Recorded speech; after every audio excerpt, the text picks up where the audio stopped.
तो यहां पर हम कल बात कर रहे थे लुईस एसिड बेस्ड का, लुईस एसिड बेस कॉन्सेप्ट। तो उसमें से कुछ क्वेश्चन मैंने बोला था और कराने के लिए, तो चलो क्वेश्चन देता हूं। डाउट है तो डाउट लेंगे अभी। कुछ क्वेश्चन देता हूं, तुम करो। Compare acidic strength, compare acidic strength.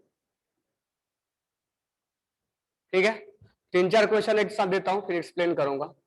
BF3, BCl3, BBr3 और BI3।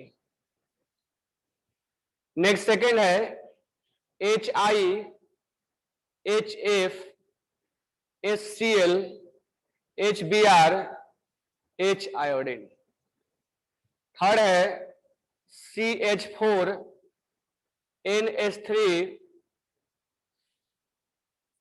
H2O और HF।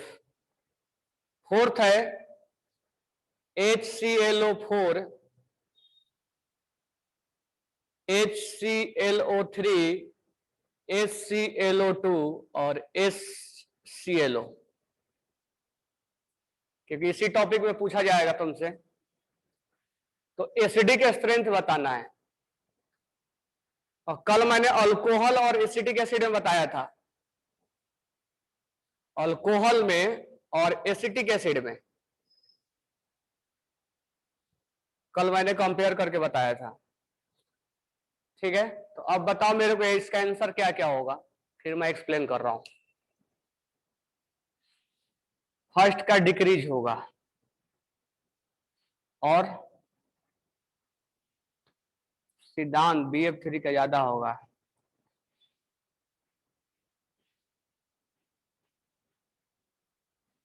और बताओ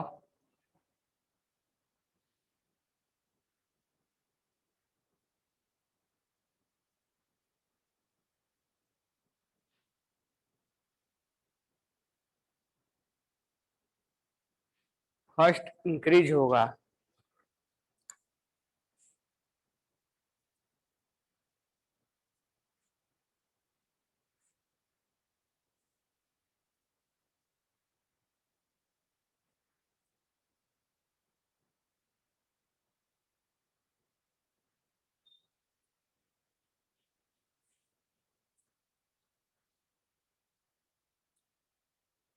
संचित क्लास अटेंड नहीं कर रहा है क्या?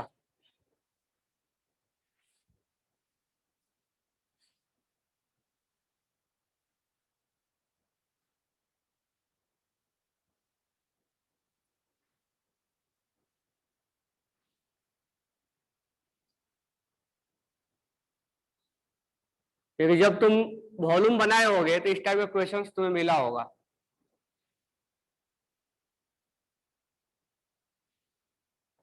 ठीक है, तो मैं एक्सप्लेन कर दे रहा हूं। पहला वाला में इसका ज्यादा होगा, सेकेंड में इसका ज्यादा होगा, थर्ड में इसका ज्यादा होगा, फोर्थ में इसका ज्यादा होगा और फिफ्थ में इसका ज्यादा होगा। अब देखो वन बाय वन एक्सप्लेनेशन।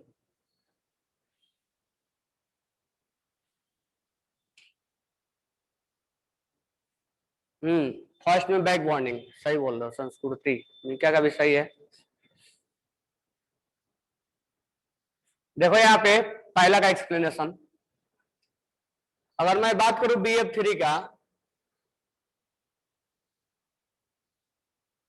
तो यहां पर वैकेंट ऑर्बिटल होता है और यहां लोन पेयर होता है। ये केमिकल बॉन्डिंग में भी बताया और बोरॉन फैमिली में बताया। यहां से ये बैक बॉन्डिंग बनता है।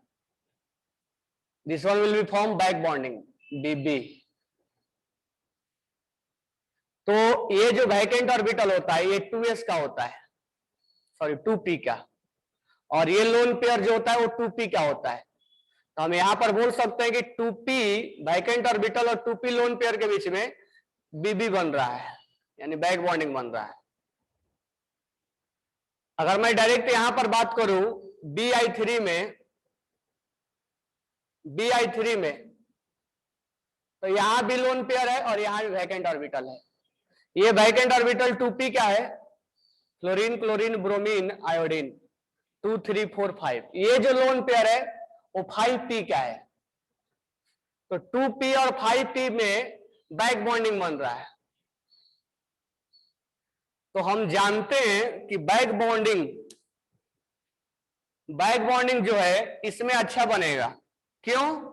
क्योंकि 2p और 2p में अच्छा बैक बॉन्डिंग बनेगा, जबकि इसमें अच्छा बैक बॉन्डिंग नहीं बनेगा। तो इसमें गुड बीबी है, सॉरी गुड बैक बॉन्डिंग है, और इसमें not good BB back bonding.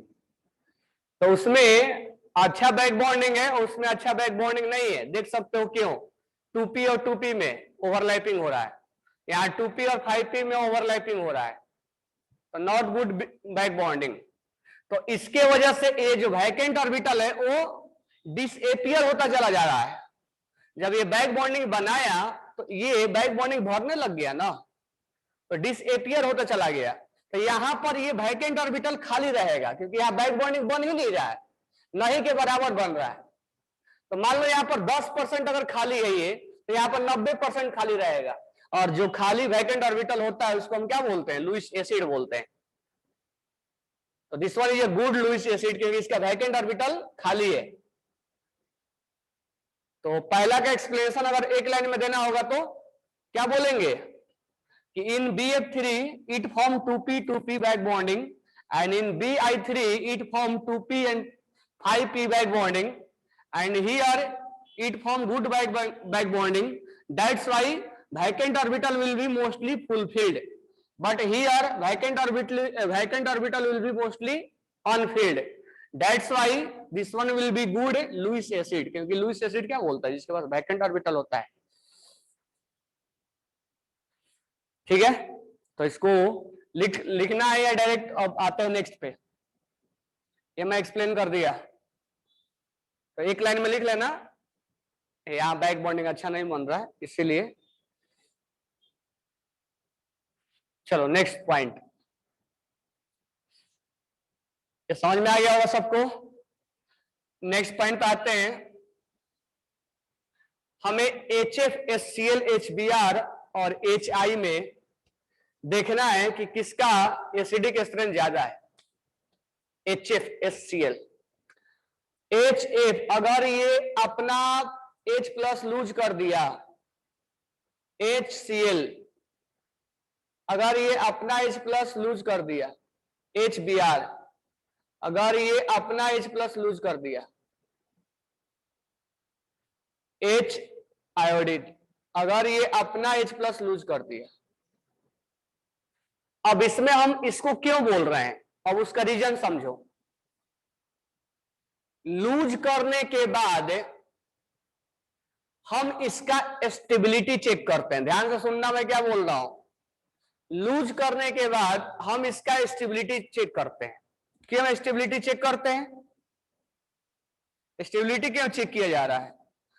अच्छा पहले समझ लो कि स्टेबिलिटी चेक कर रहे हैं, क्यों कर रहे हैं, हम आगे बात कर रहे हैं। स्टेबिलिटी किसका ज्यादा है, तो यहां स्टेबिलिटी हम बोलेंगे आयोडीन माइनस का ज्यादा है। क्यों ज्यादा है वो भी बात कर रहे हैं। Br माइनस का है, Cl माइनस का है और फ्लोरीन माइनस का है, ये ज्यादा स्टेबल है। यानी iodine minus is more stable then F minus. ध्यान से समझना, क्योंकि इस क्वेश्चन में और इस क्वेश्चन में कॉन्ट्राडिक्ट होने लगेगा तुम्हें, तो यहां पर अलग रीजन देंगे हम। तो यहां पर स्टेबिलिटी इसका ज्यादा हुआ। अच्छा स्टेबिलिटी ज्यादा हुआ, तभी ध्यान से समझना, अगर ये इसको रिलीज करने के बाद अपने आप को स्टेबल फील कर रहा है तो जल्दी से रिलीज कर देगा। यानी H+ को रिलीज करने के बाद वो जल्दी से, अगर मान लो स्टेबल है तो जल्दी से उसको रिलीज कर देगा, और जितना जल्दी रिलीज करेगा उतना ही जल्दी उसको मोर एसिडिक बोला जाएगा। जल्दी नहीं, उसको मोस्ट एसिडिक बोला जाएगा।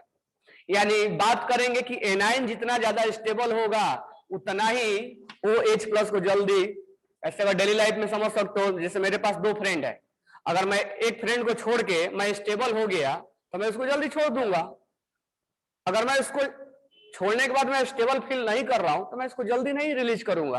तो सोच लो कि ये हाइड्रोजन इसका फ्रेंड है और इसको छोड़ने के बाद ये स्टेबल फील कर रहा है, इसीलिए जल्दी से इसको रिलीज कर देगा। जल्दी से रिलीज कर देगा तो एसिडिक स्ट्रेंथ ज्यादा होगा। ठीक है, तो मोर स्टेबिलिटी मोर acidic, more acidic, more stability more acidic, यही इसका कॉन्सेप्ट है। तो स्टेबिलिटी क्यों चेक किया जा रहा है? क्योंकि रिलीज करने के बाद जब ये एनायन बनेगा तो वो स्टेबल होगा, तो स्टेबल होगा तभी ना उसको रिलीज करेगा। अगर स्टेबल नहीं फील करेगा तो H+ को कैसे रिलीज करेगा? और एसिड का काम H+ का रिलीज करना।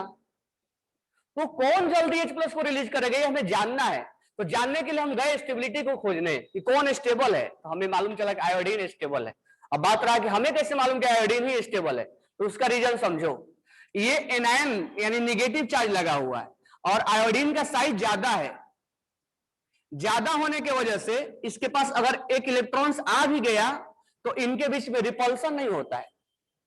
लेकिन वहीं पर क्लोरीन का साइज कम है और साइज कम होने की वजह से एक निगेटिव आने का मतलब एक इलेक्ट्रॉन और एक्स्ट्रा आ गया, उसके वजह से इनके अंदर रिपल्सन क्रिएट हो जाता है और रिपल्सन की वजह से ये अनस्टेबल हो जाता है। तो इसमें दो बातें, पहला बात तो ये कि मोर स्टेबल मोर एसिडिक, दूसरा बात ये कि हम स्टेबिलिटी कैसे चेक करें। तो स्टेबिलिटी यहां पर हम साइज के अकॉर्डिंग चेक करेंगे, साइज ज्यादा तो मोर स्टेबल। क्यों? क्योंकि इलेक्ट्रॉन्स आने से रिपल्सन नहीं होगा। बातें क्लियर?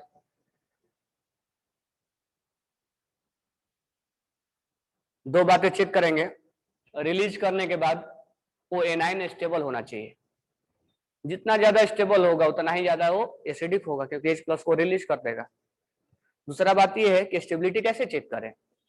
तो साइज ज्यादा, तो साइज ज्यादा है तो एक एक्स्ट्रा इलेक्ट्रॉन भी आ जाएगा तो उसको कोई इफेक्ट पड़ेगा नहीं, तो रिपल्सन नहीं होगा।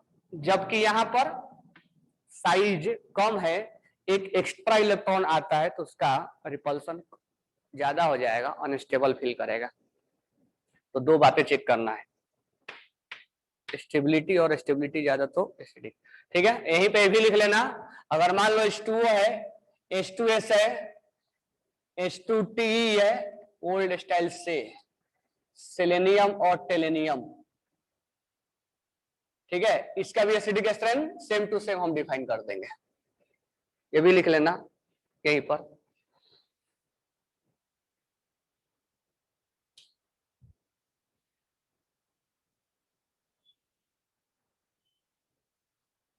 तो more stable more acidic, stability कैसे चेक करेंगे? साइज के बेसिस पे, more size more stable.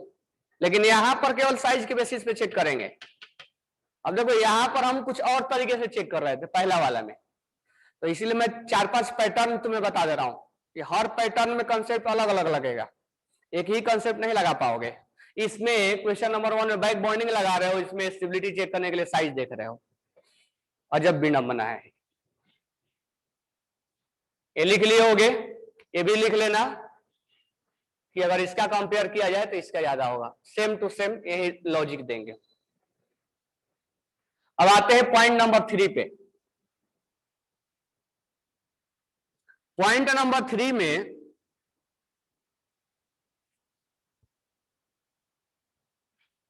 Point number 3 देखो, अब ये हम बात कर रहे थे टॉप टू बॉटम, अब ये लेफ्ट टू राइट तुम्हें दिख रहा है। तो CH4 है, NH2 है और H2O है और HF है।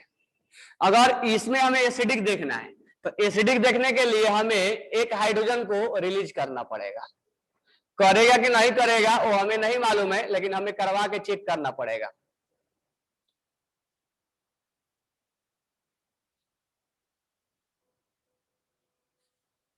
अब यहां पर हमने H+ को रिलीज करवा दिया, फिर हमें चेक करना है कि ये एनायन में से कौन सा एनायन ज्यादा स्टेबल है। Which anion is more stable, stable ज्यादा होगा तो एसिडिक ज्यादा होगा। अब यहां पर स्टेबिलिटी चेक करने के लिए जो इससे पहले वाला हमने बताया था, ये में इसको कि स्टेबिलिटी चेक करने के लिए हम क्या करेंगे, तो स्टेबिलिटी चेक करने के लिए हमने यहां पर साइज बताया था, लेकिन यहां साइज नहीं चेक करेंगे, यहां हम चेक करेंगे इलेक्ट्रोनेगेटिविटी। जिसका इलेक्ट्रोनेगेटिविटी ज्यादा है, यानी मोर इलेक्ट्रोनेगेटिव पे अगर नेगेटिव चार्ज लगा हुआ है तो वो ज्यादा, मोर इलेक्ट्रोनेगेटिव पे अगर नेगेटिव चार्ज लगा होता है तो ज्यादा स्टेबल होता है।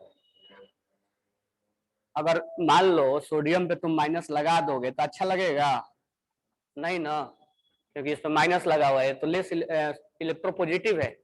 तो फ्लोरीन पे कभी तुम प्लस लगा दोगे तो अच्छा लगेगा, तो मोर इलेक्ट्रोनेगेटिव पे नेगेटिव चार्ज स्टेबल होता है, अच्छा लगता है। ठीक है, तो मोर इलेक्ट्रोनेगेटिव पे नेगेटिव चार्ज क्या होता है, स्टेबल होता है। तो यहां पर जो कंसेप्ट ही चेंज हो गया, स्टेबिलिटी चेक करने का हमारे को तरीका ही चेंज हो गया। यहां साइज नहीं चेक करेंगे, left to right electronegativity check किया जाता है, इसलिए मैं बोला कंसेप्ट अलग अलग बता रहा हूं। देखो यहां पर कुछ और है, यहां पर कुछ और है, यहां पर कुछ और, यहां पर कुछ और होगा, इसलिए 4-5 मैं तुम्हें फॉर्मेट बता रहा हूं। ठीक है, एक सब केमिस्ट्री में सब लिंक हो जाएगा एक दूसरे से, और यहां पर हमें सब पढ़ना भी है एसिडिक वाला में। तो ये तुम वॉल्यूम में क्वेश्चन बनाए होगे तो वॉल्यूम में सब थ्योरी में लिखा हुआ है सब। साइज नहीं देखेंगे, size left to right electronegativity देखा जाता है। More electronegative negative charge stable होता है। तो बताओ इसमें कौन ज्यादा स्टेबल है, तो स्टेबल है इसमें फ्लोरीन माइनस OH माइनस, क्योंकि मोर इलेक्ट्रोनेगेटिव है, ये माइनस इस पे है, ये माइनस इस पे है, माइनस इस पे है, NH2 माइनस और यहां CH3 माइनस। ठीक है, तो ये ज्यादा स्टेबल है, इसीलिए ये ज्यादा एसिडिक होगा। तो लेफ्ट टू राइट हमें इलेक्ट्रोनेगेटिविटी चेक किया जाता है और top to bottom side check किया जाता है, याद रखना इस चीज को।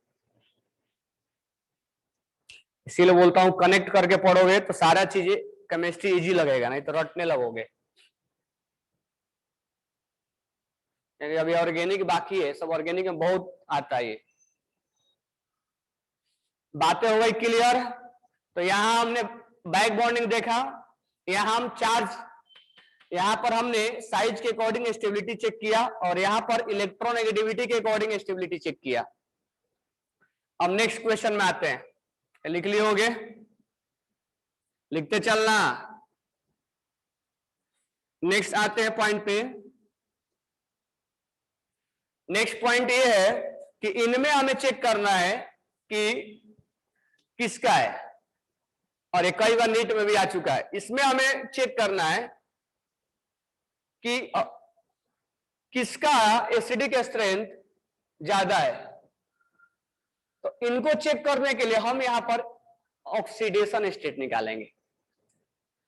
कैसे हमें समझ में आएगा कि ऑक्सीडेशन स्टेट निकालना है, अगर किसी नॉन मेटल के ऑक्सी एसिड है, नॉन मेटल जैसे सल्फर के हुआ, फास्फोरस के हुआ, क्लोरीन के हुआ, तो कोई भी अगर नॉन मेटल के ऑक्सी एसिड है, जैसे मान लो H2SO4 है, H2SO3 है, या H3PO4 है, H3PO3 है, अगर सेम एलिमेंट का है, सेम एलिमेंट का अगर ऑक्सी एसिड है, तो हम उस केस में उसका ऑक्सीडेशन स्टेट चेक करते हैं। और मैं डायरेक्ट लिख रहा हूं, यहां पर ऑक्सीडेशन स्टेट +7, यहां पर +5, यहां पर +3 और यहां पर +1। तो more oxidation state more acidic, more acidic.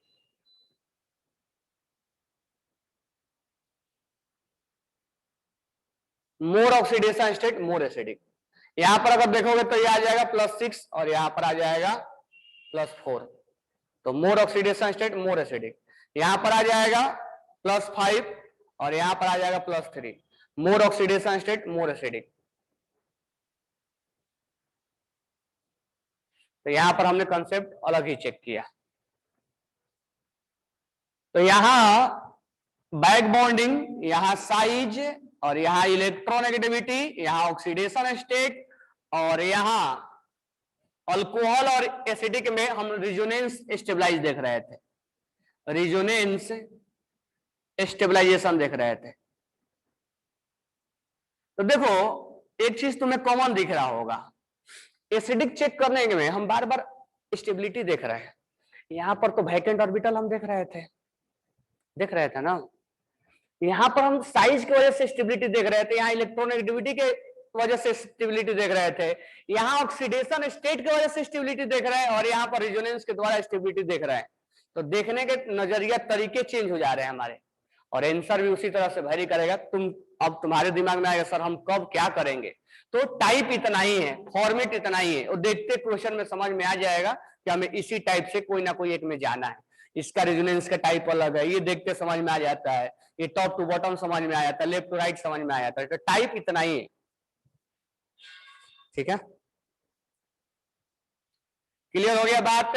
अब मैं हटा दूं इसको, ये लिख लिए होगे, तो जब लिख लिए होगे तो एक क्वेश्चन का और आंसर दे दो, NF3 NCl3 और NBr3 और Ni3 सबके पास लोन पेयर है, सब लुईस बेस है, लुईस बेस है।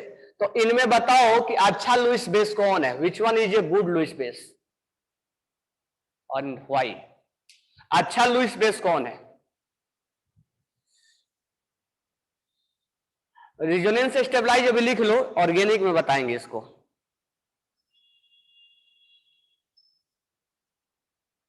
क्योंकि अभी मैं बस नॉर्मली ऐसे बता दिया, बाकी ऑर्गेनिक में डिस्कस होगा। सृष्टि NF3, प्रगति 1,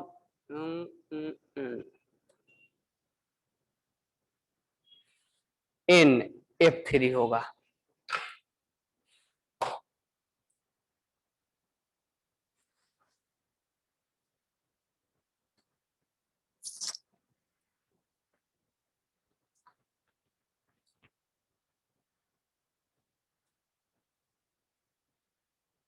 लुईस बेस NF3 होगा। तुम लोग वॉल्यूम बनाए ना, तुम लोग वॉल्यूम बनाए क्या? मैं ये पूछ रहा हूं, तुम लोग वॉल्यूम अटेम्प्ट किए? यस। एक क्वेश्चन मिला कहीं? एक क्वेश्चन मिला? नहीं। ठीक है, सब वॉल्यूम निकालो, पेज नंबर निकालो वॉल्यूम 2 का, ओपन दी पेज नंबर 215। पता नहीं क्या कर रहे हो, ये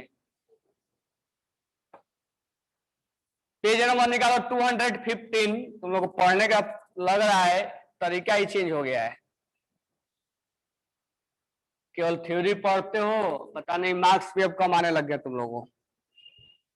सिस्टम चेंज करो, पढ़ने का तरीका, क्वेश्चन बनाओ ज्यादा से ज्यादा, और अच्छे से उसको सीरियसली होके बनाओ क्वेश्चन, भले कम थ्योरी पढ़ो, क्वेश्चन ज्यादा बनाओ। पेज नंबर निकालो 215 और क्वेश्चन नंबर 52 देखो तो,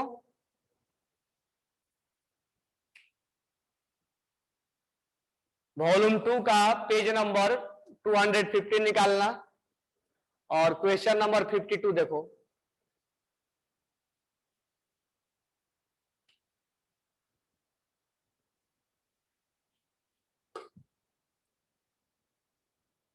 ये तुम जितना सोच रहे हो एसिड बेस आसान है, हो जाएगा, उतना नहीं होता है।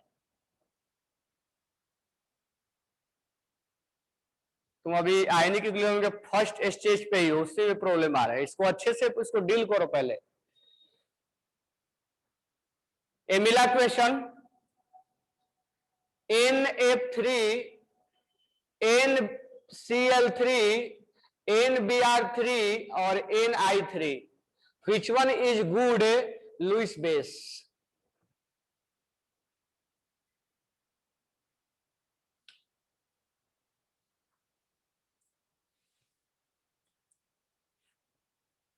हाँ, अब देख के आंसर दे रहे हो क्या सुतार?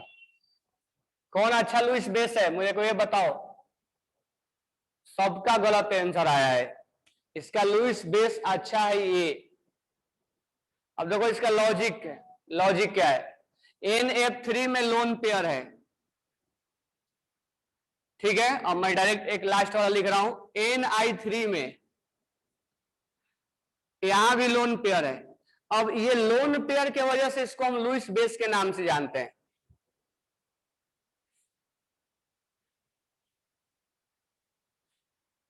संस्कृति सर भाई बता तो रहा हूं, बताया नहीं होता तो फिर पूछता क्यों मैं। मुझे मालूम है तुम लोग कितना बनाए हो क्वेश्चंस, इसीलिए मैं पूछ रहा हूँ वॉल्यूम बनाए हो कि नहीं बनाए हो। जो पढ़ा रहा हूं उसके क्वेश्चन से डेली बेसिस पे वॉल्यूम से सीरियसली बनाओ, ज्यादा कुछ नहीं बनाना, व्यवस्थित से बनाओ, ठीक है। प्रीवियस ईयर वाला नीट का क्वेश्चंस बनाओ, डेट्स एनफ, इधर उधर नहीं भागना, नहीं तो कुछ भी हासिल नहीं हो पाएगा। तो यहां पर ध्यान देना, ये अच्छा लुईस बेस इसलिए है कि ये लोन पेयर के वजह से अपना आइडेंटिफिकेशन रखा है कि हम एक लुईस बेस है ड्यू टू लोन पेयर। ये भी लोन पेयर की वजह से बोला है कि हम भी बेस हैं क्योंकि लोन पेयर। अब लोन पेयर का एवेबिलिटी चेक करेंगे कि लोन पेयर यहाँ कितना अवेलेबल है।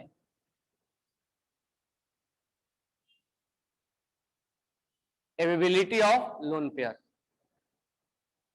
लोन पेयर का एवेबिलिटी चेक करें। अब देखो यहां पर इसका इलेक्ट्रोनेगेटिविटी ज्यादा है, इसके वजह से इलेक्ट्रॉन्स खींचेगा इधर। इसका इलेक्ट्रोनेगेटिविटी उतना ज्यादा नहीं है तो ये इलेक्ट्रॉन्स बहुत कम खींचेगा। तो यहां इलेक्ट्रोनेगेटिविटी फ्लोरीन, क्लोरीन, ब्रोमीन और आयोडीन का ज्यादा है। इस वजह से यहां लोन पेयर का एवेबिलिटी कम हो जाएगा और यहां लोन पेयर का एवेबिलिटी ज्यादा रहेगा। तो यहां लोन पेयर का एवेबिलिटी ज्यादा रहेगा। इस वजह से ये अच्छा लुईस बेस कहलाएगा, क्योंकि लुईस बेस कहलाने का इसके पीछे एक ही पर्पस है कि वो जिसके पास लोन पेयर का एवेबिलिटी ज्यादा होता है। तो लोन पेयर तो सबके पास है, अवेलेबल किसके पास ज्यादा है, जैसे वैकेंट ऑर्बिटल तो सबके पास है, किसके पास अवेलेबल है, जो क्वेश्चन नंबर 1 करवाया था। तो यहां पर लोन पेयर का एवेबिलिटी ज्यादा है, दैट्स वाई। समझ में आ गया ये लोन पेयर का एवेबिलिटी ज्यादा क्यों है, क्योंकि यहां पर लेस इलेक्ट्रोनेगेटिव।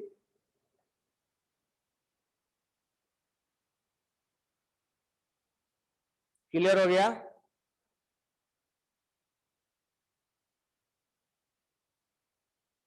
चलो सारे समझा दूंगा, पहले एक देखो ये क्लियर हो गया बातें। तो याद रखना ये 5-6 क्वेश्चन कंपैरिजन वाले, जल्दी जल्दी भागना उगना नहीं है कि आई नहीं क्लियर में हो गया पढ़ लिए। अच्छे से पढ़ो, अच्छे से नॉलेज रखो इसके, तब ना एक दूसरे से कनेक्टेड होंगे, तो फिर तुम्हारा कुछ भी नहीं हो पाएगा। चलो नेक्स्ट बात करते हैं। तो ये हमने थोड़ा सा कंपेयर के ऊपर बात किया कि किसका ज्यादा होगा किसका कम होगा, ठीक है। अब हम कल बात कर रहे थे लुईस बेस के बारे में।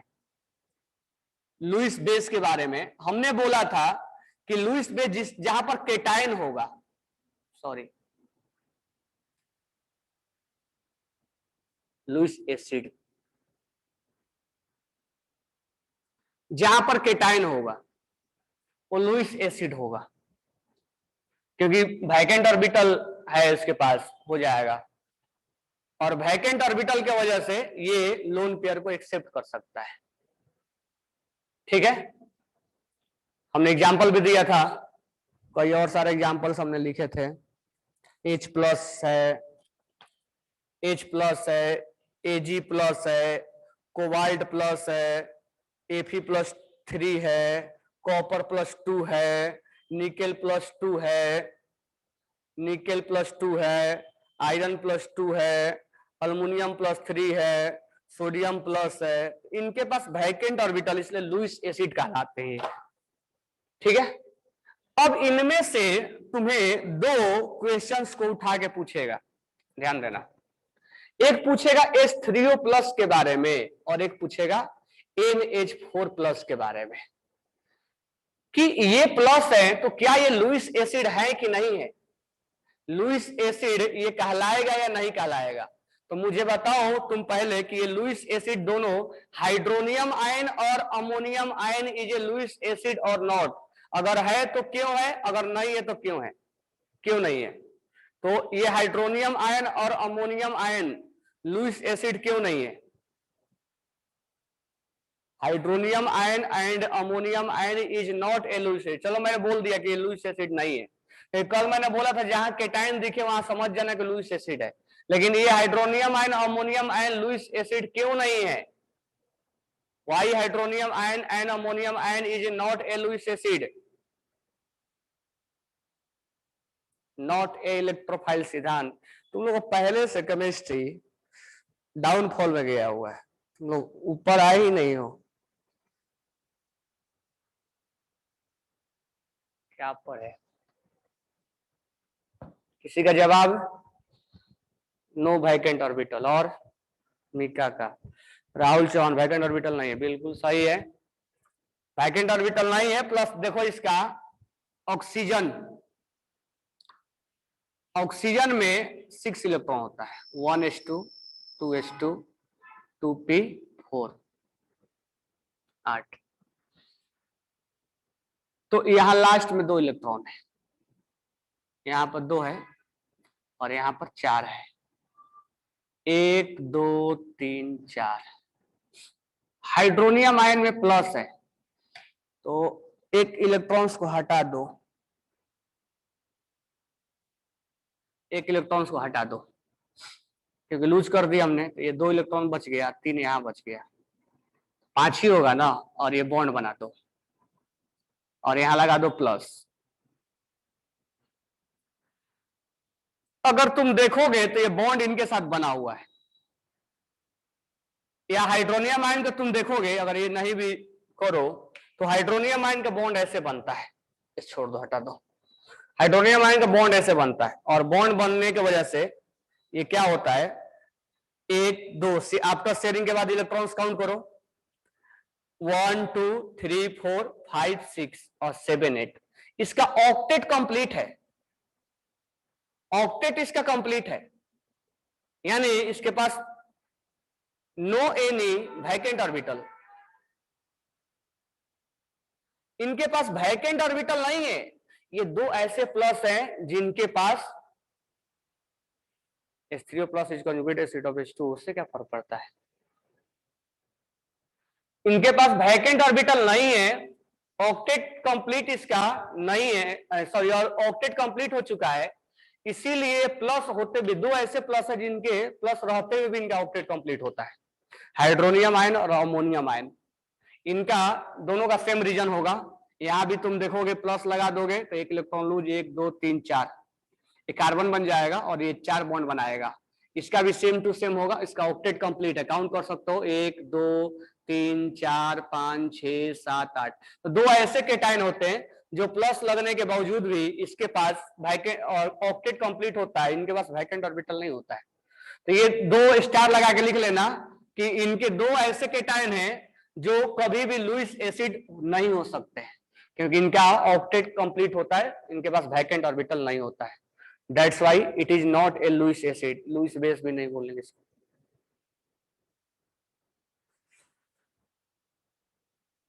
बातें यहां पर ध्यान देना है। तो हर चीज में तुम्हें जहां पर कंफ्यूजन क्रिएट करेगा उस समय चीजें तुम्हें पॉइंट आउट कर रहा हूं, क्योंकि एक बार ऑलरेडी तुम ये टॉपिक पढ़े हुए हो, तो मैं उस टॉपिक को क्लियर कर रहा हूं जहां पर तुम्हें कंफ्यूजन क्रिएट किया जाता है। जैसे क्वेश्चन में दे देगा, ये 3 दे देगा और एक यहां दे देगा, बोलेगा क्वेश्चन में कि इनमें से कौन लुईस एसिड नहीं है, तो इसका आंसर ये दोनों होगा। ये नहीं कि तुम सोचोगे सर सब तो केटाइन ही है, तो केटाइन तो हमने बोला था कि लुईस एसिड होगा, तो उनमें से ध्यान रखना कि इस पॉइंट पे तुम्हें फंसा देगा वो। चलो आगे बात करते हैं।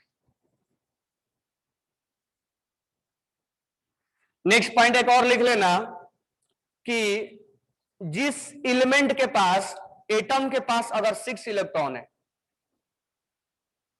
स्टार डाल के लिख लेना, atom which contain 6 electron in outer shell उसको हम लुईस एसिड के कैटेगरी में रखेंगे और उसका एग्जाम्पल ऑक्सीजन, सल्फर, सेलेनियम और टेलेनियम। तो इसको एक पॉइंट को नोट डाउन कर लेना, अगर कहीं तुम्हें ऑक्सीजन दिखे तो लुईस एसिड उसको बोलना है। तो लुईस एसिड का मैं बताया था क्या क्या करना है। लुईस एसिड में वैकेंट ऑर्बिटल होता है, प्लस होता है, नॉन मेटल का ऑक्साइड होते हैं, और ये चौथा कैटेगरी ये है कि ऐसे एटम जिसके पास 6 इलेक्ट्रॉन होंगे वो भी लुईस एसिड के कैटेगरी में आता है। और इसका एग्जांपल तुम्हें वॉल्यूम में दिया हुआ है। तो ऑक्सीजन अगर दिया जाए तो oxygen is a Lewis acid, क्योंकि इनके पास 6 इलेक्ट्रॉन है, 2 इलेक्ट्रॉन्स और लेने की कैपेबिलिटी है, तो पेयरिंग करके 2 इलेक्ट्रॉन्स वो ले सकता है। ठीक है, अब नेक्स्ट लिखना,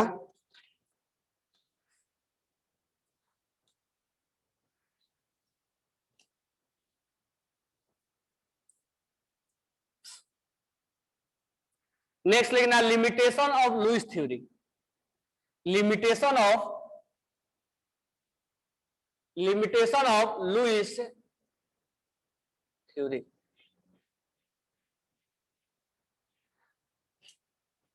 लिमिटेशन ऑफ लुईस थ्योरी में पहला पॉइंट लिखना, Lewis theory could not explain strength of acid and base.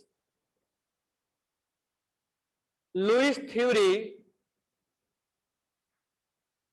could not explain the strength of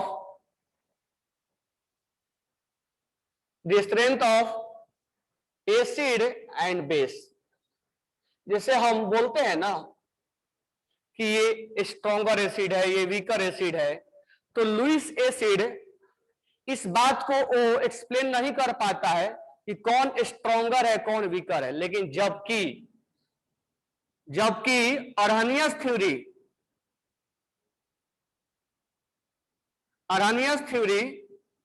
और ब्रोंस्टेड लॉरी थ्योरी, ये दोनों थ्योरी जो है वो बेसिक स्ट्रेंथ या एसिडिक स्ट्रेंथ को एक्सप्लेन करते हैं। जबकि लुईस थ्योरी, तो ये क्वेश्चन तुम वॉल्यूम बनाए होगे, ये मिला भी होगा तुम्हें। तो Lewis theory could not explain the strength of acid and base. Lewis theory acid और बेस के स्ट्रेंथ को एक्सप्लेन नहीं करता है।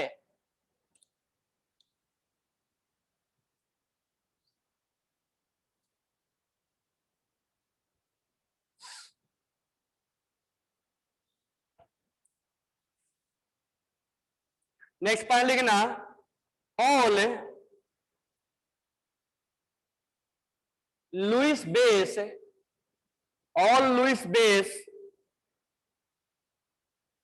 are Bronsted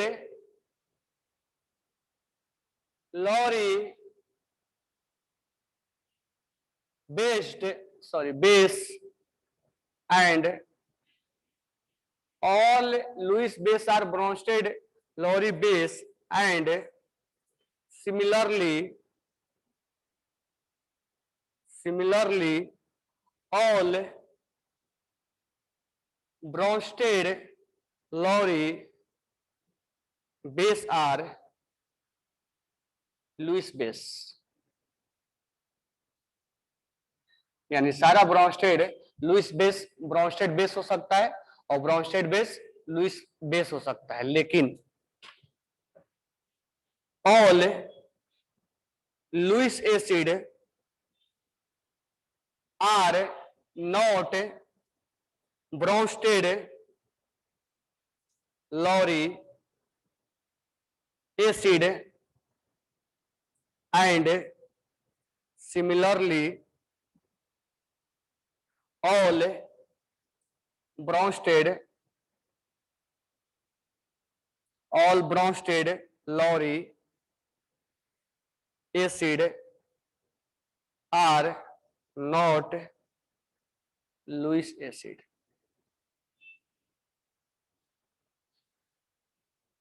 पर इस बात को समझ लो कि सारा Lewis base Bronsted Lowry base हो सकता है, यह सारा Bronsted Lowry base Lewis acid हो सकता है, लेकिन सारा Lewis acid Bronsted Lowry acid नहीं हो सकता है, और सारा Bronsted Lowry acid Lewis acid नहीं हो सकता है। तुम एग्जाम्पल देख सकते हो, मिला सकते हो कि जो जो एग्जाम्पल तुम लिए हो लुईस एसिड में, लुईस बेस में, तुम देख सकते हो कि क्या वो ब्रोंस्टेड बेस है क्या। तो इसका मतलब ये हुआ कि मान लो अगर हमने बोला ammonia, ammonia is a base, तो तुम बोलोगे, तुमसे क्वेश्चन में पूछेगा ammonia is a base according to, तो कल भी हमने बोला था अमोनिया इज ए बेस, अगर ये लुईस बेस है तो ब्रोंस्टेड भी होगा। ये बातें ध्यान देना है, अगर ये लुईस बेस है तो 100% ये होगा कि लुईस ब्रोंस्टेड भी कहलाएगा, यानी सारा लुईस बेस ब्रोंस्टेड कहलाएगा और सारा ब्रोंस्टेड लुईस बेस कहलाएगा। लेकिन यहां कॉन्ट्राडिक्ट है।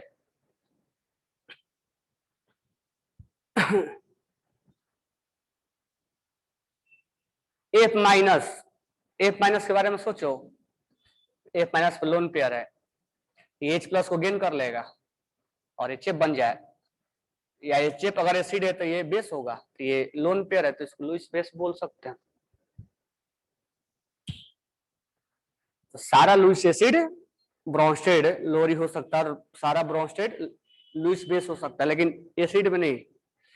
इसलिए तुम आंसर इसको क्वेश्चन में अगर आता है कि ये अगर तुम देख लिए कि ये लुईस बेस है तो पूछेगा कि लुईस बेस और किसके अकॉर्डिंग है, तो ब्रोंस्टेड के अकॉर्डिंग भी होगा। लेकिन अगर एसिड है तो हम जरूरी नहीं कि बोल सकते हैं कि वो। बातें क्लियर हो गई। तो लिमिटेशन में सॉरी, नेक्स्ट पॉइंट पे आते हैं।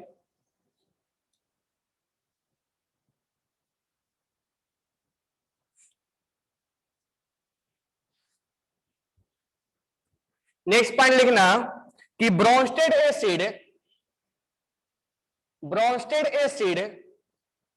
Function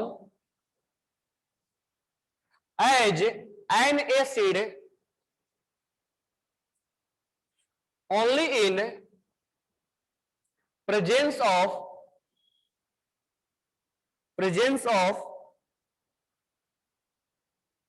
proton acceptor base।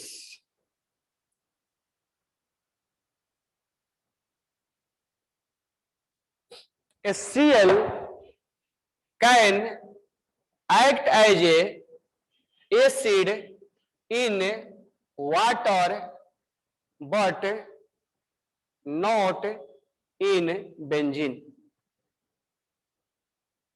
इसका मतलब क्या हुआ? इसका मतलब ये हुआ कि कोई भी एसिड, ब्रोंस्टेड एसिड, वो अपने आप को एसिड तब बोलेगा जब उस सॉल्यूशन में कोई H प्लस एक्सेप्टर हो, यानी प्रोटॉन एक्सेप्टर मतलब H प्लस एक्सेप्टर। प्रोटॉन का मतलब होता है H प्लस। प्रोटॉन के पास एक इलेक्ट्रॉन, 0 इलेक्ट्रॉन हो जाते, एक प्रोटॉन रहता है। तो कोई भी एसिड अपने आप को एसिड तब बोलेगा जब वो कोई सामने वाला उसके H प्लस को एक्सेप्ट करने के लिए है उसमें।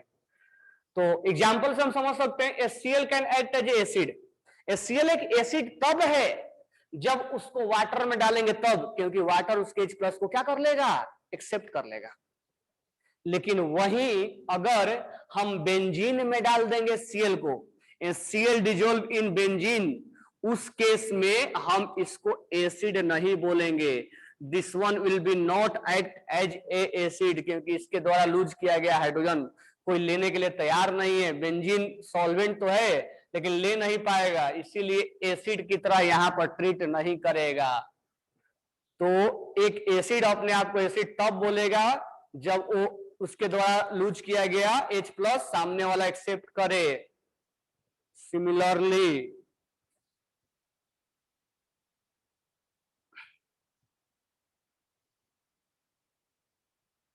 अगर हम बात करें सेम टू सेम बेस की तरह, बेस के लिए हम लिखेंगे Bronsted base function as a base Bronsted base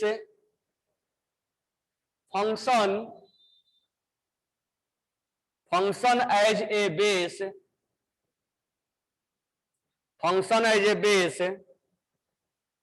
only in the presence of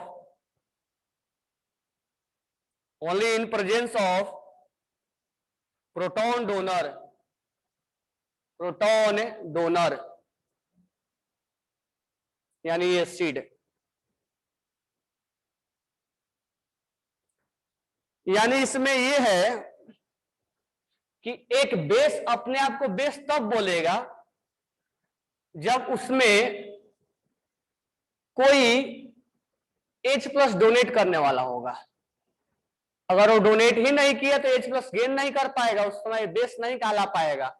तो Bronsted base function as a base only in the presence of proton donor, मतलब H+ donor. कोई उसके पास H+ डोनर लगा रहना चाहिए, अगर नहीं है तो अपने आप को आइडेंटिफाई नहीं कर पाएगा कि हम कौन है। तो हम कौन है जानने के लिए उसको दूसरे का सहारा लेना पड़ेगा, अपने आप को नहीं बोल देगा कि हम ये हैं। जब तक उसके H+ को कोई एक्सेप्ट, या जब तक वो H+ एक्सेप्ट करना है उसको, तो करने वाला H+ लूज करने वाला होना चाहिए, तब उसको बोला जाएगा, तब अपना वो आइडेंटिफिकेशन ला पाएगा, अदरवाइज ऐसे नॉर्मली नहीं ला पाएगा। ठीक है, अब यहां पर ध्यान देना आगे, जो सॉल्वेंट है, सॉल्वेंट, मैं एक पॉइंट तुम्हें लिखवा दे रहा हूं सब।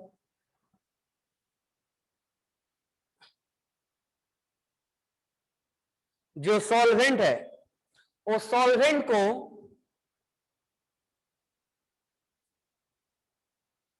दो कैटेगरी में डिवाइड किया गया है। एक तो डिवाइड किया गया पोलर है और दूसरा डिवाइड किया गया नॉन पोलर। तो ऑर्गेनिक में ये सब, सॉरी इनऑर्गेनिक में बहुत पढ़े हमने नॉन पोलर, जैसे बेंजीन। तो बेंजीन का स्ट्रक्चर ये होता है, तो कार्बन और कार्बन के बीच में इलेक्ट्रॉन डिफरेंस नहीं है, इसके वजह से ये नॉन पोलर होता है। तो बेंजीन, कार्बन टेट्राक्लोराइड, CH2, ये सब नॉन पोलर होते हैं। CH2 बिल्कुल सही है, CH2, CCl4 ये सब नॉन पोलर होते हैं। पोलर, पोलर जहां पोल क्रिएट होता है। अब पोलर में दो कैटेगरी होता है, एक पोलर प्रोटिक होता है, पोलर प्रोटिक सॉल्वेंट, और एक होता है polar aprotic solvent. Aprotic solvent, polar protic और पोलर अप्रोटिक में डिफरेंस ये है कि जो H पोलर तो होना ही चाहिए, और जो H+ को रिलीज करता है जैसे वाटर, और ये पोलर तो होगा जो H+ को रिलीज ना करे, जो H+ को रिलीज नहीं करे उसको हम पोलर अप्रोटिक बोलते हैं।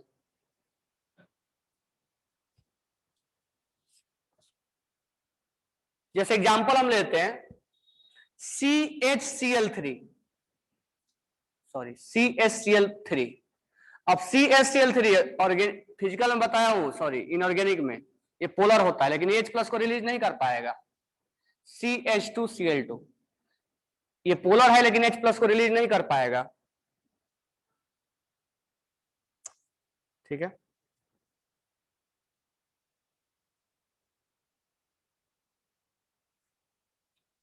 यहां हम ले सकते हैं अल्कोहल।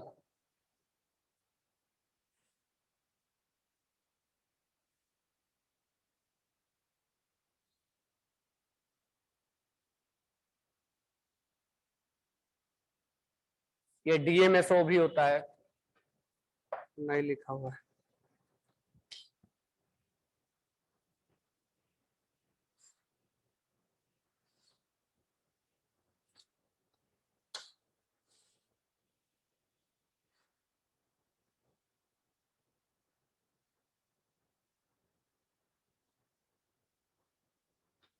चलो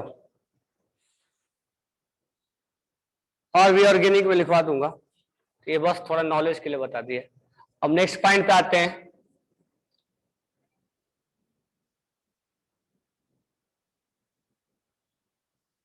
अगर हम नेक्स्ट पॉइंट के बारे में बात करें तो थोड़ा सा हम कॉम्प्लेक्स कंपाउंड में आते हैं, थोड़ा सा हम कॉम्प्लेक्स कंपाउंड में आते हैं। तो ध्यान देना, मान लो हमने लिखा K4 और FeCN6, ठीक है। तो ये हम जानते हैं कि इनके बीच में कौन सा बॉन्ड होता है, आयनिक बॉन्ड, और इनके बीच में कौन सा बॉन्ड होता है, कोऑर्डिनेट बॉन्ड, कोऑर्डिनेट बॉन्ड। ये अपना लोन पेयर, ये अपना लोन पेयर ये इसको डोनेट करते हैं। तो ये जब लोन पेयर डोनेट करता है तो इसको हम बोलते हैं कॉम्प्लेक्स कंपाउंड। ये कॉम्प्लेक्स कंपाउंड है, और कॉम्प्लेक्स कंपाउंड में ये अपना लोन पेयर डोनेट करता है। तो कॉम्प्लेक्स कंपाउंड में 12th क्लास में आएगा भी इनऑर्गेनिक में, इसको हम लीगेंड के नाम से जानते हैं, लीगेंड के नाम से जानते हैं। This one is A ligand, जो इसके साथ अपना लोन पेयर डोनेट करता है, कोऑर्डिनेट बॉन्ड बनाता है, वो लीगेंड के नाम से जानते हैं। और ये लोन पेयर डोनेट करता है तो इसको हम लुईस बेस के नाम से जानेंगे। तो ये यहां पर हमें बताने की क्या जरूरत पड़ा, तो ये कॉम्प्लेक्स कंपाउंड में इसको हम लीगेंड बोलेंगे, लेकिन अगर हम एसिड बेस पढ़ रहे हैं तो इस लिगेंड को हम लुईस बेस के नाम से जाना जाएगा, क्योंकि अपना लोन पेयर इसको डोनेट करेगा। इसके पीछे बताने के पीछे पर्पस ये यही है कि दोनों का कनेक्टिविटी है। वहां पर इस चैप्टर में लिगेंड के नाम से जाना जाएगा, अगर नॉर्मली बोला जाए तो this one is act as a Lewis base. तो ये लुईस बेस के नाम से जाना जाएगा, ठीक है।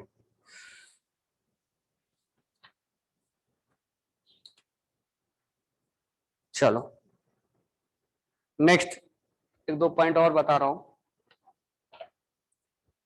लिख लिए। अब एक होता है ज्विटर आयन।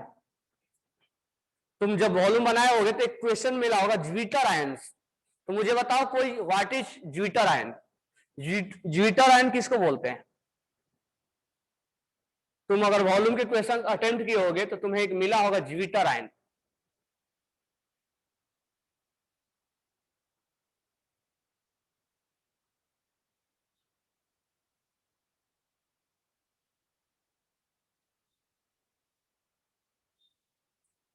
तो मुझे बताओ ज्विटर आयन किसको बोलते हैं? विच one is called zwitter ion?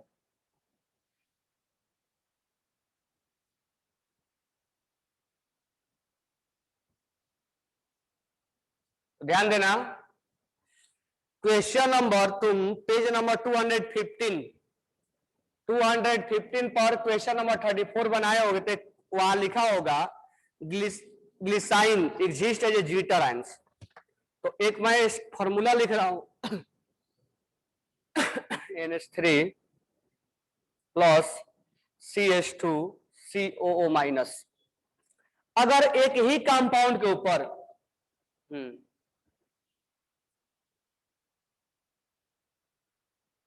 H plus lose और गेन नहीं, एक ही कंपाउंड के अंदर अगर दोनों चार्ज है, if in A compound which has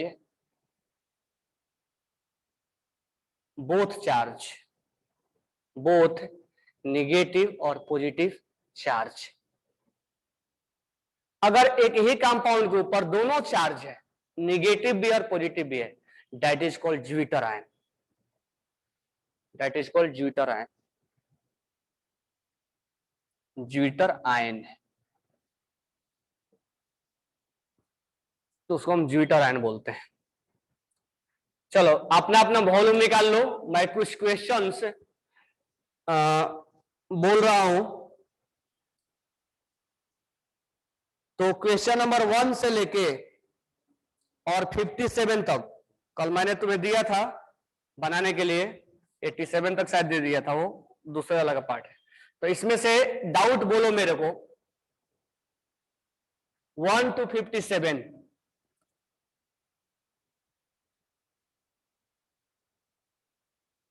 दोनों चार्ज होते हैं। हाँ, दोनों चार्ज होता है, प्लस और माइनस। उसको ज्विटर आयंस के नाम से जानेंगे।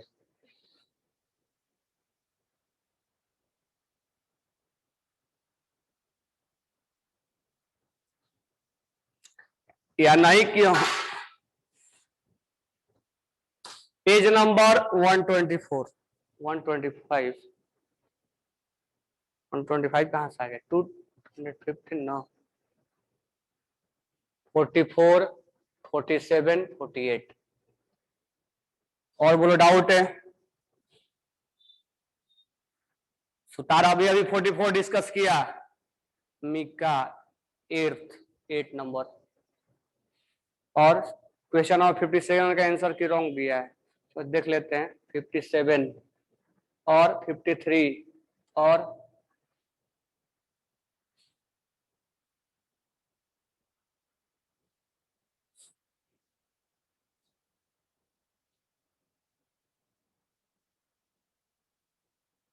54।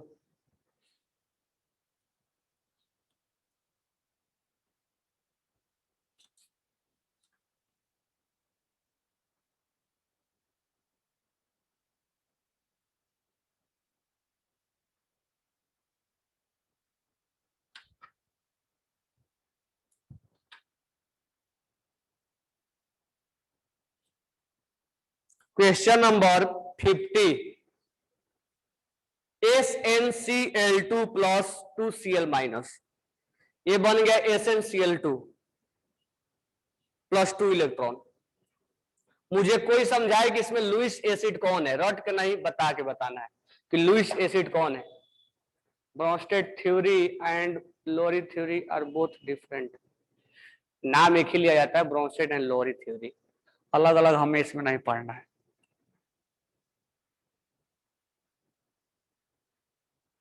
SnCl2 प्लस 2Cl2, यहां बन गया SnCl4। मुझे बताओ इसमें लुईस एसिड कौन है? अच्छा, कौन से ज्यादा इंपॉर्टेंट है, क्यों है वो? क्योंकि मुझे समझना है इस बात को कि क्यों है। मुझे इस बात को समझना है कि सर प्रोडक्ट में SnCl4 बनना है। मुझे इस बात को समझाओ कि इसमें लुईस एसिड अगर कोई है तो क्यों है? हाँ, संचित का सही है। SnCl2, SnCl2 क्या कर रहा है? SnCl2 अगर तुम देखोगे तो ये जो क्लोरीन है, इससे अपना लोन पेयर, इसके पास वैकेंट ऑर्बिटल है, इससे लोन पेयर को एक्सेप्ट कर रहा है ये, ठीक है। इसलिए SnCl2 act as a Lewis acid, because ऐसे डायरेक्ट रटना नहीं है, चीजों को समझो। हम कहीं चैप्टर भागे नहीं जा रहा है और नहीं कॉन्सेप्ट समझो कि क्यों हुआ। तो SnCl2 यहां से 2 इलेक्ट्रॉन्स को एक्सेप्ट किया है क्योंकि इसके पास वैकेंट ऑर्बिटल है, और वैकेंट ऑर्बिटल इसलिए ये SnCl4 बनाया है, इसीलिए SnCl2 act as a Lewis acid. तो रीजन जानना हर चीज का, चलो मैं डिस्कस कर दे रहा हूं।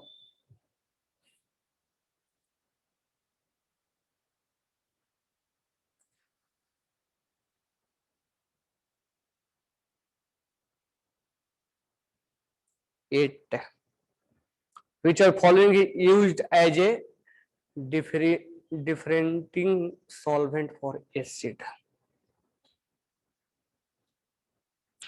इसमें एक थोड़ा सा रह गया है, लेबलिंग ऑफ वाटर।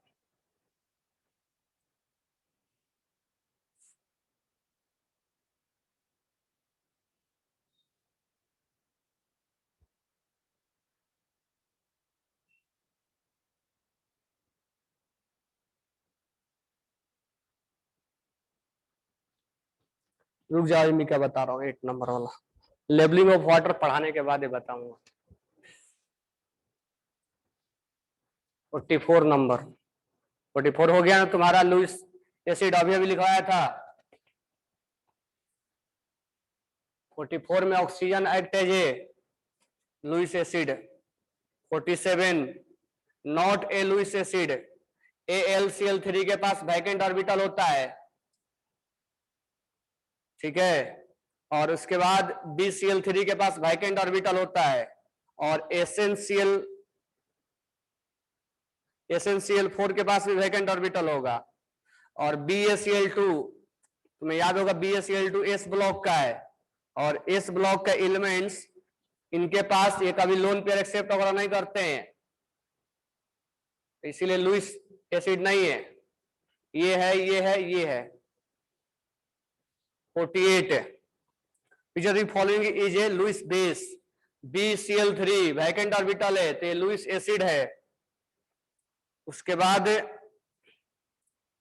कौन सा था 48 CH4 अमोनिया NH3 के पास लोन पेयर है तो लुईस बेस है ये।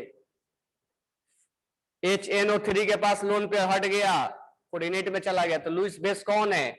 तो ammonia is a Lewis base. 48 हो गया। 57 और 53 में क्या बोल रहा है? Which are the following is strong Lewis acid? K plus Ca+2 Al+3 strong Lewis acid कौन है? तो किसके पास ज्यादा वैकेंट ऑर्बिटल है? 53। वैकेंट ऑर्बिटल देखो इनके पास ज्यादा है, ठीक है, तो इसलिए ये स्ट्रॉन्ग लुईस एसिड कहलाएगा। 54 Lewis acidic strength of SO3 और SO2। SO3 और SO2 में जानना है तो ऑक्सीडेशन स्टेट निकाल लो, +3 +4, more oxidation state more acidic. 21 which are the following and no conjugate, कल ही बताया था ना, sorry 21 strong conjugate base result form. Strong conjugate base पहला है फॉर्मिक एसिड। फॉर्मिक एसिड का फॉर्मूला होता है HC double bond OH।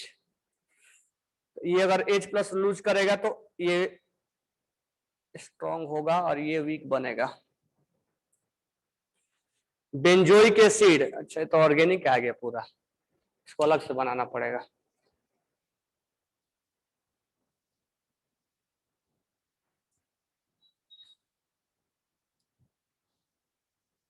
Eight number वाला, अभी रुक जाओ, इसको लेबलिंग वाला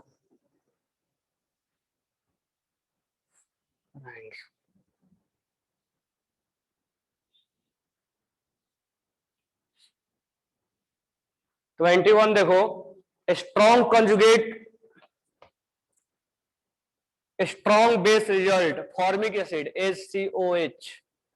बेंजोइक एसिड ये होता है, बेंजीन पर लगा दो COH, ये है benzoic acid.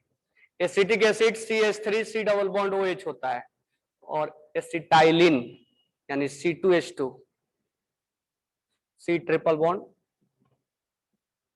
Acetylene. Strong conjugate base form result, sorry strong conjugate base result from, इनमें हमें वीक ढूंढना पड़ेगा, कौन वीक है। तो देखो सबसे अगर 1 2 3 और 4 में अगर कंपेयर करें तो सबसे स्ट्रॉन्ग एसिड 2 होगा। अब क्यों होगा? ये ऑर्गेनिक में आएगा, तुम्हें मैं अभी अभी समझा भी नहीं पाऊंगा, और ये ऑर्गेनिक में आएगा। 2 होगा, 1 होगा, 3 होगा, 4 होगा, तो ये सबसे वीक होगा। तो वीक होगा तो ये इसका कंजुगेट स्ट्रॉन्ग कंजुगेट बेस बनेगा। अब इसका रीजन ऑर्गेनिक में जरूर समझा दूंगा, लेकिन यहाँ पर कोई हमें नीड नहीं लग रहा है, क्योंकि पूरा का पूरा ऑर्गेनिक का ही है। इसमें रेजोनेंस स्टेबलाइज देखा जाएगा, यहाँ रेजोनेंस स्टेबलाइज है, यहाँ भी रेजोनेंस स्टेबलाइज है, प्लस आई भी लग रहा है, तो यहाँ 2-3 फैक्टर ऐसा लग रहा है जो ऑर्गेनिक से रिलेटेड है, ठीक है।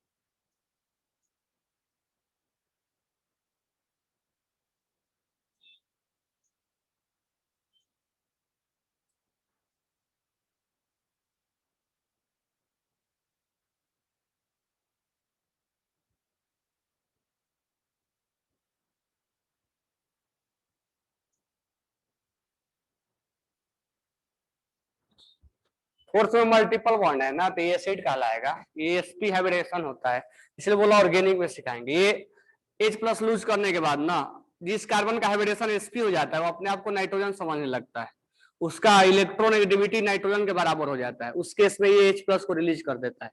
ये वीक होगा, हालांकि इनमें रेजोनेंस स्टेबलाइज है, इनमें रेजोनेंस स्टेबलाइज नहीं है।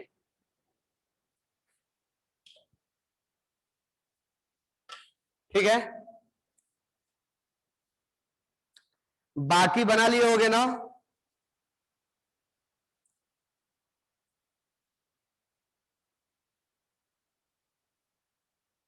एक बार फिर से अभी ट्राई कर लो, 5 मिनट का टाइम दे रहा हूं, 1 से लेके 47 तक कंसेप्चुअल का देख लो एक बार। एक 8 नंबर छोड़ देना, उसको कल बताऊंगा मैं।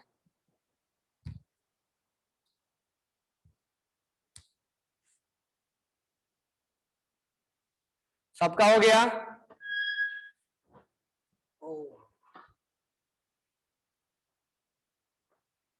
चलो, अगर हो गया सबका,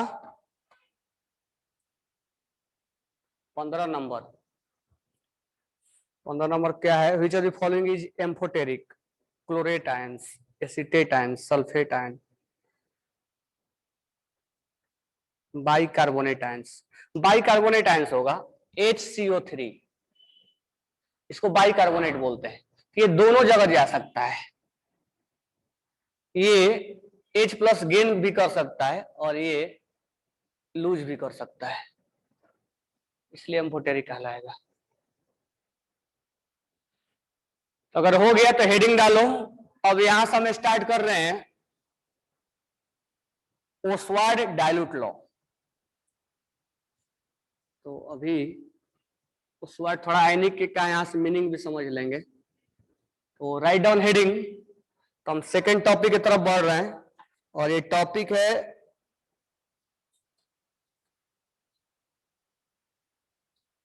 ionisation of acid and base. Topic number 2, ionization of acid and base.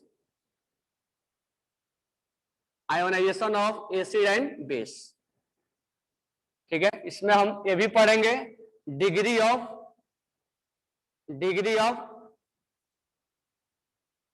Ionisation, और इसमें हम ये भी पढ़ेंगे कि ओस्वार्ड डाइल्यूट लॉ क्या होता है। ध्यान से समझना, यहीं से समझ में आएगा कि एक्चुअली आयनिक का मीनिंग क्या होता है। अब अगर हम बात करें कि स्ट्रॉन्ग एसिड है या स्ट्रॉन्ग बेस है, तो स्ट्रॉन्ग एसिड और स्ट्रॉन्ग बेस क्या होते हैं? 100% पानी वगैरह में क्या हो जाते हैं? डिसोसिएट हो जाते हैं, यानी ये 100% आयोनाइज हो जाएगा। 100% क्या हो जाएगा? आयोनाइज हो जाएगा। 100% आयोनाइज होने का मतलब ये हुआ कि अगर मान लो हमने HCl का 50 मोल लिया, तो 50 के 50 पानी में क्या हो जाएगा? ब्रेक हो जाएगा। यानी इसमें अल्फा या तो 1 बोलो या तो 100% बोलो। और अभी अभी तुम केमिकल बॉन्ड ने इसमें सोल्यूशन एंड कोलिगेटिव प्रॉपर्टीज में वाइंटॉप फैक्टर भी निकालते होगे। तो अगर परसेंटेज बोलना है तो 100 बोलो या अल्फा 1 बोले। अगर हम बात करें वीक एसिड, अच्छा इसमें सॉल्ट भी आता है, सॉल्ट भी आता है। सॉल्ट भी 100% क्या होता है? डिसोसिएट होता है या आयनाइज होता है, जिसको हम क्या बोल सकते हैं? Strong electrolyte. Strong electrolyte. Electrolyte क्यों? तो ये कई बार मैं समझाया भी हूं कि कैथोड और एनोड में अगर हम सॉल्यूशन में मिला दें तो सर्किट, यहां पर जो करंट फ्लो करवाने का काम करता है, वो करंट फ्लो करवाने, सर्किट क्लोज करने का काम ये आयंस करते हैं, और जितना ज्यादा ये आयंस होंगे उतना ही ज्यादा ये सर्किट क्या होगा? क्लोज होगा। तो डिसोसिएट और आयनाइज हो जाता है 100%, इसीलिए बहुत ज्यादा इसमें करंट भी फ्लो होता है, और इसीलिए इसको बोला गया है स्ट्रॉन्ग इलेक्ट्रोलाइट। नेक्स्ट अगर हम बात करें वीक एसिड का और वीक बेस का, वीक एसिड और वीक बेस के बारे में बात करें तो ये 100% आयनाइज नहीं होते, यानी मान लो 50 मोल लिया तो हो सकता है 10 मोल या 5 मोल पानी में आयनाइज हुए होंगे, बाकी मोल ऐसे डिजोल्व होके पड़े होंगे, वो डिसोसिएट नहीं हुए होंगे। ठीक है, तो ये पार्शियल डिसोसिएट होता है, ये पार्शियल डिसोसिएटेड होता है या आयनाइज होता है। तो इसमें अल्फा जो होता है लेस देन 1 होता है या अल्फा लेस देन 100% होता है। और तुम ऐसे केसेज में आई वेंटो फैक्टर भी निकालने के लिए फॉर्मूला जाने होगे 1 + n - 1 अल्फा, हालांकि मैं लिख दिया, उसका कोई यूज नहीं है। हम इसको क्या बोलेंगे, इसको हम बोलेंगे ये weak electrolyte, weak electrolyte, weak electrolyte. तो पहले दोनों छाप लो, उसके बाद आगे बात करते हैं। तो यहां पर हमने बात किया स्ट्रॉन्ग इलेक्ट्रोलाइट और वीक इलेक्ट्रोलाइट, कई बार ऑलरेडी पढ़ा भी चुका हूं स्ट्रॉन्ग इलेक्ट्रोलाइट और वीक इलेक्ट्रोलाइट को। हालांकि इससे हमें जुड़ा हुआ चीजें समझना है, इसलिए हमने इसको एक बार थोड़ा सा यहां लिखा। तो स्ट्रॉन्ग इलेक्ट्रोलाइट और वीक इलेक्ट्रोलाइट दोनों हमने बात किया, वीक एसिड और वीक बेस, स्ट्रॉन्ग एसिड और स्ट्रॉन्ग बेस। अब ध्यान देने वाला बात यह है,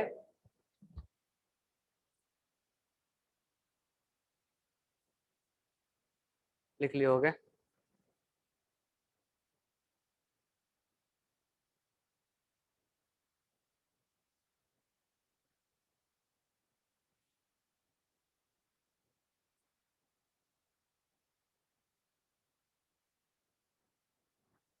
अब ध्यान देने वाला बात यह है कि जैसे मान लो जब तुम केमिकल इक्विलिब्रियम पढ़ रहे थे तो मुझे सबसे पहले तुम्हें पढ़ाया गया होगा कि रिवर्सिबल रिएक्शन और इरिवर्सिबल रिएक्शन।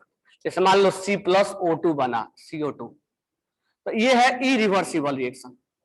तो कई बार सर ने बोला भी होगा कि इरिवर्सिबल रिएक्शन के लिए हम केमिकल इक्विलिब्रियम नहीं पढ़ते हैं, क्योंकि इसमें केवल फॉरवर्ड रिएक्शन होता है ना। अगर मान लो N2 + 3H2 फॉर्म 2NH3, तो ये फॉरवर्ड भी है और बैकवर्ड भी है। तो इसमें हम फॉरवर्ड भी देख रहे हैं और बैकवर्ड भी देख रहे हैं, तो रेट ऑफ फॉरवर्ड और रेट ऑफ बैकवर्ड दोनों बराबर हो जा रहा है, तो हम केमिकल इक्विलिब्रियम बोला करते थे। तो वहां पर एक कंडीशन ये था केमिकल में कि हम फॉरवर्ड इरिवर्सिबल रिएक्शन के लिए हम केमिकल इक्विलिब्रियम का स्टडी नहीं करते हैं, रिवर्सिबल रिएक्शन के लिए हम केमिकल इक्विलिब्रियम का स्टडी करते हैं। तो यहां से हम कुछ उस चीज को रिलेट कर रहे हैं। जैसे मान लो कि हमने अगर स्ट्रॉन्ग एसिड लिया और पानी में डाल दिया, जैसे हमने Cl को ही लिया 10 मोल और पानी में डाल दिया, चलो 5 ही लिया हमने, पानी में डाल दिया, तो पानी में डालने के बाद ये कंप्लीट डिसोसिएट हो गया, क्योंकि स्ट्रॉन्ग है, ये स्ट्रॉन्ग है, तो ये कंप्लीट डिसोसिएट हो गया, कुछ बचा ही नहीं है। तो इसलिए हम ये बात बोल सकते हैं कि ये केवल फॉरवर्ड जाएगा। इसका मतलब ये हुआ कि स्ट्रॉन्ग एसिड और स्ट्रॉन्ग बेस के लिए हम ओस्वार्ड डाइल्यूट लॉ यानी आयनिक इक्विलिब्रियम का हम स्टडी नहीं करते हैं। वहीं पर अगर हम वीक एसिड और वीक बेस ले तो ध्यान से समझना, जैसे मान लो हमने एक कंटेनर में यहां पर 5 मोल CH3COH के ले लिया, इसका 5 मोल हमने ले लिया, पानी में इसको डाल दिया, तो पानी में डालने के बाद ये कुछ ब्रेक हो गया, चलो मान लो ये कुछ ब्रेक हो गया, 2 ब्रेक हुआ और 3 ऐसे पड़े हुए हैं पानी में डिजोल्व होके, ये 3 ऐसे पड़ा हुआ है पानी में डिजोल्व होके, ध्यान से समझना। अब क्या होगा, ये डिसोसिएट हो चुके हैं और ये पानी में डिजोल्व होके पड़े हुए हैं। अब होगा क्या, इनको ये 3 है और ये 2 है, ये टूट के जब इसमें जाएगा तो मान लो एक टूट के चला गया इसमें, ये मान लो एक टूट के इसमें चला गया, CH3C double bond O minus और H+, ये टूट के चला गया, उसी समय ये जुड़ के एक यहां पर बन जाता है, ये जुड़ के ये यानी एसोसिएट हो जाएगा। तो मान लो एक डिसोसिएट हुआ तो एक एसोसिएट हो जाएगा, डिसोसिएट मतलब टूटना और एसोसिएट मतलब जुड़ना। तो कुल मिला के, तो मैंने 4-5 एग्जाम्पल लिया, तो कुल मिला के ये हमें कंक्लूजन निकला कि इनके जुड़ने टूटने का रेट यानी रेट ऑफ डिसोसिएशन और रेट ऑफ एसोसिएशन, यानी जितना जुड़ रहा है टूट रहा है उतना जुड़ रहा है, अगर दोनों का रेट बराबर हो गया तो हम उस केस में बोलेंगे कि आयनिक इक्विलिब्रियम अचीव हुआ है। और आयनिक क्यों? क्योंकि यहां रिएक्शन नहीं हो रहा है, दो आयंस के बीच में ये हमें इक्विलिब्रियम हम अटेंड करवा रहे हैं। यानी आयनिक इक्विलिब्रियम जब हम पढ़ेंगे तो उसमें ये जरूर बात ध्यान रखेंगे कि वीक एसिड होगा और वीक बेस होगा। हम स्ट्रॉन्ग के लिए बात नहीं किया करेंगे क्योंकि वो कंप्लीट डिसोसिएट हो जाता है। जैसे इरिवर्सिबल के लिए हम केमिकल इक्विलिब्रियम बात नहीं करते हैं, same to same weak acid और वीक बेस के लिए हम आयनिक इक्विलिब्रियम का बात करेंगे, स्ट्रॉन्ग के लिए हम आयनिक इक्विलिब्रियम के बारे में बात नहीं करेंगे। बात क्लियर हो जाना चाहिए। वीक के लिए क्यों बात करेंगे? क्योंकि वीक में कुछ टूट जाता है और कुछ टूटता नहीं है, पानी में डिजोल्व होकर रहता है, तो इनका टूटना और इनका जुड़ना आपस में लगा रहता है। ये टूटता है इसमें और ये जुड़ता है। तो ये तो मैं 2-4 एग्जाम्पल लिया हुआ, 2 लाख 5 लाख करोड़ों में होंगे। तो इनके टूटने का स्पीड यानी रेट ऑफ डिसोसिएशन और रेट ऑफ एसोसिएशन यानी जुड़ने का स्पीड बराबर हो जाएगा। तो हम बोल देंगे कि दो आयंस के बीच में यानी आयंस के बीच में और इस मॉलिक्यूल्स के बीच में एक इक्विलिब्रियम एस्टेब्लिश हो जाएगा और उसी इक्विलिब्रियम को बोला जाएगा आयनिक इक्विलिब्रियम। यानी उस चैप्टर का नाम था केमिकल इक्विलिब्रियम, क्योंकि रिएक्शन से रिलेटेड हम बातें कर रहे थे और यहां हम आयन से रिलेटेड बातें किया करेंगे, तो इसको हम बोलेंगे ionic equilibrium. where rate of dissociation will be equal to rate of association, इनके जुड़ने का रेट और इनके टूटने का रेट और इनके जुड़ने का रेट बराबर हो जाएगा। तो हम आयंस के बीच में इक्विलिब्रियम को बोल देंगे कि ये आयनिक इक्विलिब्रियम है। और आयनिक इक्विलिब्रियम हमेशा वीक के लिए पढ़ा जाएगा, स्ट्रॉन्ग के लिए कभी नहीं पढ़ा जाएगा। जैसे वहां पर केमिकल इक्विलिब्रियम में इरिवर्सिबल के लिए नहीं पढ़ा जाता था, यहां पर स्ट्रॉन्ग एसिड और स्ट्रॉन्ग बेस के लिए आयनिक इक्विलिब्रियम नहीं पढ़ा जाएगा, क्योंकि ये 100% ब्रेक हो जाते हैं। इनका टूटना ही केवल होता है, इनमें जुड़ने का कोई नौबत नहीं आती है कि जुड़ भी गए। जैसे अगर HCl टूट गया तो ये पानी में जब टूटा तो इनके पास ये जुड़ कभी नहीं सकते पानी के अंदर। ऐसा नहीं सोचना है कि ये तो नॉर्मली जुड़ जाएंगे, पानी के अंदर ये जुड़ना इनका मुश्किल हो जाएगा। तो ये पानी के अंदर जुड़ नहीं पाएगा, तो ये पीछे बैक साइड नहीं जा पाएगा। इसीलिए इनके बीच में हम इक्विलिब्रियम कभी एस्टेब्लिश कर भी नहीं पाते हैं।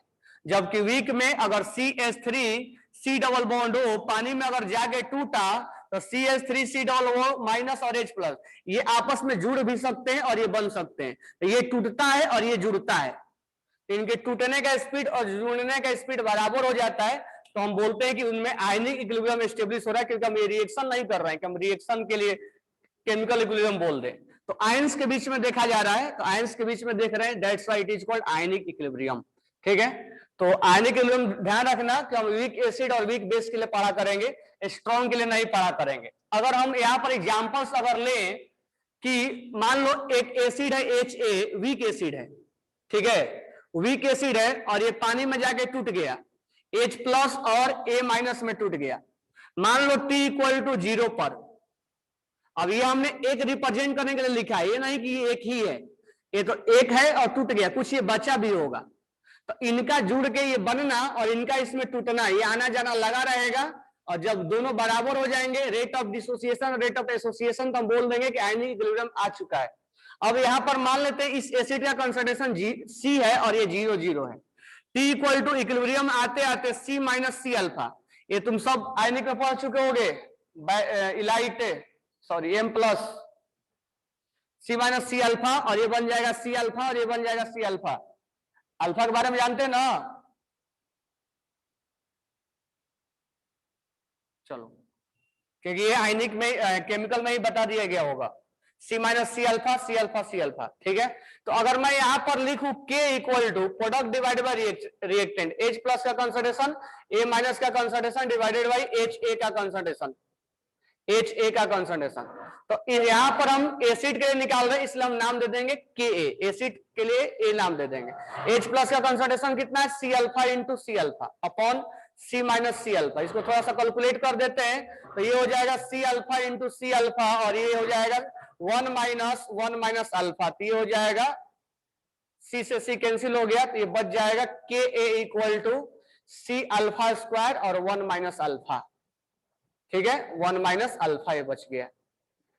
तो के ए का वैल्यू हमने निकाल दिया C alpha square 1 minus alpha, और यहां अल्फा हम ये मान के चलेंगे कि अल्फा का वैल्यू बहुत ही कम है, alpha is much much lesser than 1, इसलिए इसको हम नेगलेक्ट भी कर देंगे और के इक्वल टू हो जाएगा सी अल्फा स्क्वायर, के इक्वल टू हो जाएगा सी ए अल्फा स्क्वायर। ठीक है, और इसी को बोलते हैं Oswald dilute law for acid. तो ऐसे लिखने को हम बोलते हैं Oswald dilute law for acid. अगर जो नहीं लिखे होगे लिख लो, फिर हम आगे बढ़ते हैं। That is known as Ostwald dilute law for acid, और ये वीक के लिए होता है और डाइल्यूट के लिए होता है, इसलिए अल्फा बहुत कम होता है।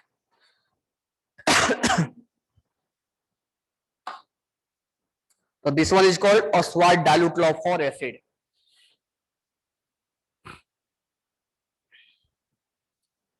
और इसको हम आयनाइजेशन ऑफ एसिड और बेस बोलते हैं। तो समझ में आ गया हो कि आयनिक इक्विलिब्रियम नाम क्यों पड़ा हुआ है। ठीक है, हम डिग्री ऑफ आयनेशन के बारे में अलग से बात करेंगे। ये अल्फा,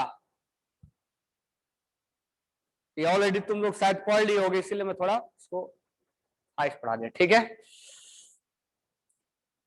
अब बेस के लिए लिख लो। तो बेस के लिए लिखने के पहले एक और लिख लेते हैं। के इक्वल टू क्या हो गया, सी अल्फा स्क्वायर। अच्छा, इसमें टर्म जानते होगे, के क्या है, ionization constant for acid, ionization constant for, ionization constant for acid. जो यहां पर तुम केसी देख रहे थे, केपी देख रहे थे, केएच देख रहे थे, यहां पर के है। सी क्या है, सी फॉर कंसंट्रेशन, और अल्फा क्या है, डिग्री ऑफ डिसोसिएशन, ये वाला है। तो मैं अल्फा के बारे में ज्यादा डिस्कस नहीं कर रहा हूं क्योंकि केमिकल में तुम पढ़ चुके हो डिग्री ऑफ डिसोसिएशन। बस लास्ट में बात कर लेंगे कि ये किस फैक्टर पे डिपेंड करेगा। तो क्या हम कर देंगे कि ज्यादा से ज्यादा अमाउंट उसको ब्रेक हो जाए। तो K a equal to C alpha square.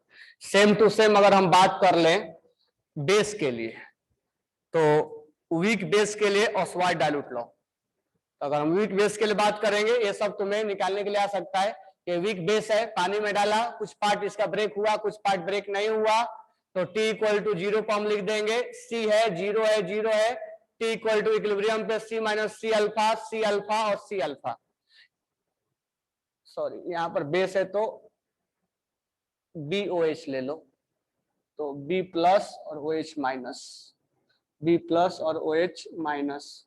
तो यहां पर हम KB लिख देंगे, KB equal to concentration of B plus और कंसंट्रेशन ऑफ OH माइनस और कंसंट्रेशन ऑफ BOH। ठीक है, तो यहां पर क्या लिख देंगे, KB equal to concentration of B plus कितना है, C alpha into C alpha upon C minus C alpha. ये कैंसिल हो जाएगा, KB इक्वल टू हो जाएगा C अल्फा स्क्वायर, और यहाँ पर एक C निकाल के हम कॉमन निकाल के कैंसिल आउट कर दिए। और यहाँ हम भी ये भी मान लेते हैं कि alpha is much much lesser than 1, इसको हम नेगलेक्ट कर देंगे। तो नेगलेक्ट कर देंगे तो क्या बचेगा, KB इक्वल टू क्या हो जाएगा, C अल्फा स्क्वायर। तो जैसा ये आया वैसा भी यही आया। तो हम ये भी लिख सकते हैं कि alpha equal to root under K A upon C, और alpha equal to root under K B upon C. नहीं भी लिखो तो कोई फर्क नहीं पड़ता है, यही ध्यान रखना है। K b equal to C alpha square और K b equal to K a equal to C alpha square. अगर वहां से H प्लस कहीं अगर हम पीएच का कैलकुलेशन करना चाहें आगे चल के, तो H प्लस अगर निकालना चाहेंगे तो हमारा H प्लस होगा C अल्फा, और अगर हम OH का कंसंट्रेशन निकालना चाहें तो हमारा होगा C अल्फा, क्योंकि इस पे न्यूमेरिकल्स में जब तुम आगे बढ़ोगे तो पीएच कैलकुलेशन के लिए तुम्हें ये लगाना पड़ेगा और वहां से C अल्फा कैलकुलेट करना पड़ेगा। तो ये C अल्फा और ये C अल्फा। ठीक है, तो इसको लिख लेना, कल इस पे 1-2 क्वेश्चंस मैं करवाऊंगा और उसके बाद आयनिक प्रोडक्ट ऑफ वाटर पढ़ा के तब पीएच कैलकुलेशन स्टार्ट करेंगे। थोड़ा पीएच में टाइम देंगे क्योंकि उसमें एक एक पॉइंट को अलग अलग समझेंगे, तो इसको लिख लेना। और कल हम इसके ऊपर 2-4 क्वेश्चन करके आयनिक प्रोडक्ट पढ़ के और पीएच स्टार्ट करेंगे। Okay, thanks to all.